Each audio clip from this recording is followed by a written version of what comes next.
Welcome back to Ink and Fig, and if you're new here, welcome for the first time. We're very happy to have you here. My name is Alex, and today we're going to be doing my October reading wrap-up. This video is obviously very late. As I have mentioned in previous videos, I got married on the 31st of October, which kind of put a lot of my scheduling into flux, but we're back. It's done. I am married. It happened.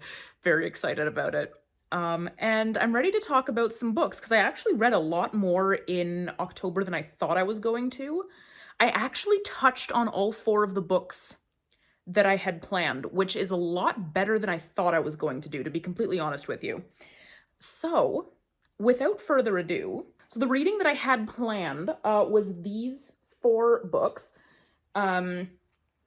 I was more optimistic about some than others, and turns out I just should have been more optimistic in myself, because it turns out I actually read more in October than I have in a little while, and I actually accomplished a couple of the goals that I had this month, so we're going to talk about them. As usual, we're going to start with the books that I didn't finish. Shocking no one, I did not finish The Dragon Republic. I did, however, make progress. I think I put another 30 or 40 pages behind me, which frankly is better than I have done in a number of months. So we're getting there. It's still great. I enjoy it. I had forgotten how slow paced it is, was another thing to sort of add to the reasons why I haven't finished this yet. Is just it's extremely slow paced. And I don't think that's a problem. I think it serves the story quite well. But just for me, I need something a little bit more medium paced just to keep me engaged, because I'm still getting back into reading from a period of not reading very much at all. And I need a little bit of like flash and bang to keep me on the page. So this, good if you really like slow burn. And this did make it onto my November TBR, so this is still on my TBR this month. And I'm hoping to either make slightly more progress this month or actually finish it this month. Now, granted, I haven't gotten to it yet, but I also haven't gotten to most of my November books, and I will explain more about that in a minute, but basically hoping to make more progress in this month. The next book that I didn't finish in October, but that I have actually since finished this in November, so I'm gonna still consider this a DNF for October, and that is Ruin and Rising. I'm gonna do more of a full contemplation of it in my November reading wrap up, because I did finish this in the early days of November. I got 75% of the way through this actually in October, and then the reason I had to stop was because it came to, October 29th, and we suddenly had family rolling in, and I had to put all the finishing touches on the wedding and then actually get married, which it turns out is a very time-consuming process. So didn't actually finish it in October, have since finished it, and I will give you all of my full thoughts in my November wrap-up in a couple of weeks. So for those keeping score at home, that means I actually did finish 2 books in October. I'm really proud of myself. Particularly because I've been working on one of these since 2020. And that one is The Last Wish. I got about halfway through this at the beginning of 2020, just minutes after the pandemic started. I started reading this, and I got halfway through. It was okay. It continued to just be okay. I think this one is going to end up with a 3-star rating, because honestly, between just sort of the misogynist leaning of the writing and the writing style itself, I just really didn't like this book very much. Which I'm kind of sorry to say, because I do love the Witcher TV series quite a bit, and I was hoping to really love the books also. I do own the rest of the series, and I am still hoping to get into the rest of them, hopefully, assuming they don't drag quite as much as this one did. But what got me about this book, aside from sort of the whole misogynist writing situation, was that the author really liked to flip a scene on its head in this almost absurdist way. So we would get through a scene and things would look super dire, and we'd be getting, into one of those situations where it's like do or die, and it's like, oh, well, how's he gonna get out of this? And then something absolutely ridiculous happens. or someone says something so outlandish and then it's like, "Oh, ha ha ha, I guess everything's fine now." Um, and the scene is resolved, and I don't find that style of writing satisfying. So, yeah. And then the exposition also kind of went on ad nauseum. He would focus on the wildest things about a scene. The dialogue in this book wasn't stellar either. I thought it was very stilted, and I don't, now the thing is, I don't know if that's an affectation of the translation or if that's just how he is. If you've read the original Polish books, please let me know if that's just how the dialogue is, or like, is this an injustice done to the text by the translation? Because I'm honestly not sure, and I would love to know. So between sort of all of those many and assorted things, this book just wasn't for me. I will still give it a 3-star because there were some interesting and compelling stories.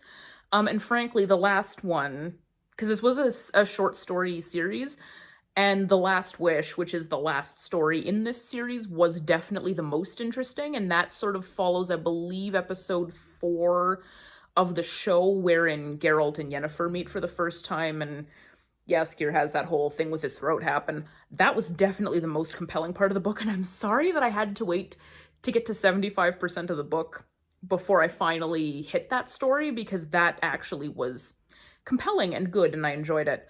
But the rest of it was just a big no for me, so yeah, 3 out of 5. The second and last book that I finished for October was Manhunt by Gretchen Felker Martin.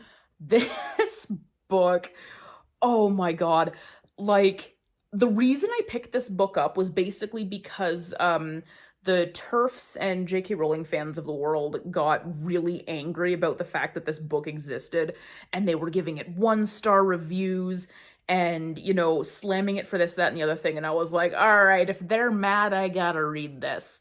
So I went and I picked it up. And I'm so glad that I did. If you've been following me for a while, you'll know that I actually started this book in June and I DNF'd it after 30 pages the first time around. I chose to pick up from the 30-page mark rather than going back, because what happens in the first 30 pages, to keep it spoiler-free yet still very poignant in terms of trigger warnings, there was some teeth stuff in the first 30 pages, which just, in where my mental health was at in June, that just did not work for me, so I had to let it go for a little bit. But I'm really glad that I came back to it, and I'm glad that I didn't backtrack, because I think that would have probably done me in a second time. I guess to start off on this book, there are trigger warnings abounding. And not only for the things you would expect from a book of this topic, being like transphobia stuff and everything that goes along with that, because those are huge trigger warnings for this for sure, but there's like body horror and gore and absolutely sexual assault and sexual violence. There's also baby stuff in here. Like, if you can think of a trigger warning, it's probably in here. To basically sum it up, I would say absolutely read this book if you've got the spoons for it, because there's definitely going to be something in here that will probably unsettle you regardless of where you're at. But if you're having sort of a low spoon period in your life, this may not be the book for you right now. Aside from that, I thought the characters in this book were so well developed and real, and were very honest with themselves in a very human way. And the writing itself was just really good. Like, I got absolutely the idea of what kind of world we were living in and what kinds of horrors we're going up against. And we're like considering some of the implications of what this post-male apocalypse looks like. When you think from a binary perspective of a world without men, that's kind of where the cis women in this book are mostly coming from. That everybody runs into the trans characters that are essentially our main characters in these books, and they just don't really know what to do. And the TERFs really want to kill all of the trans women because they believe that they are men, and that they're going to turn and all of this. And it's like, there are other things that can help and that are more productive than just being afraid. You know what I mean? And I think that's ultimately the crux of the book, is that there's more productive things to do than just be afraid of people. And one of our main characters is actually a trans man, which was very interesting because we had some interactions with him wherein people saw him, panicked because they saw a man in this world where there are no more men, and then realized that he's trans. And watching his character arc come to fruition was amazing. Just like figuring out himself, coming to terms with what he's been through in this apocalypse, and then going back to his roots that he was separated from. Like, what a wonderful character arc, honestly. That character's name is Robbie, and Robbie is great. I would die for Robbie. He's absolutely fantastic. Our other two main characters are Fran, who is a trans woman, and Beth, who is also a trans woman. They had history before the apocalypse happened. Fran and Beth were high school friends as sort of before their transition, and then they moved through their I believe they moved through their transitions apart and then found each other again during the apocalypse. Sort of the whole T-Day situation happened while they were apart, so I don't think that they had actually gotten back together as a team yet at that point. So they are great, and they have a friend named Indy who is a plus-size doctor. She is a cis woman, and she helps to process their estrogen and other things that they need, keep them healthy while they're out hunting, stuff like that. Indy was a great character. I absolutely loved her. Really wonderful.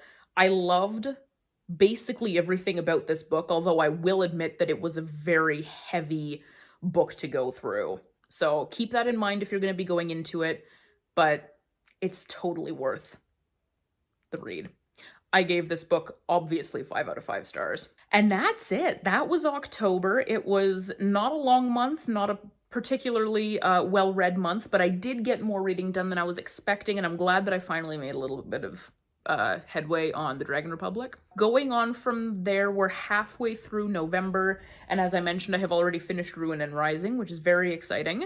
And I am almost finished The Song of Achilles. I am actually on vacation this week, so I'm gonna have a lot of time over the course of this week to read and hopefully catch up on my reading list, because I got a lot on it. That's it for me today. Thank you so much for watching. I really appreciate you being here. Definitely go follow me on all of my social media at Ink and Fig. Don't forget to, like, comment, subscribe, all that good stuff down below so that you don't miss any future videos, and so that other people can find us and join the group and come hang out. And thank you so much for joining me once again. I hope you have a lovely day, and I will see you in the next one. Bye.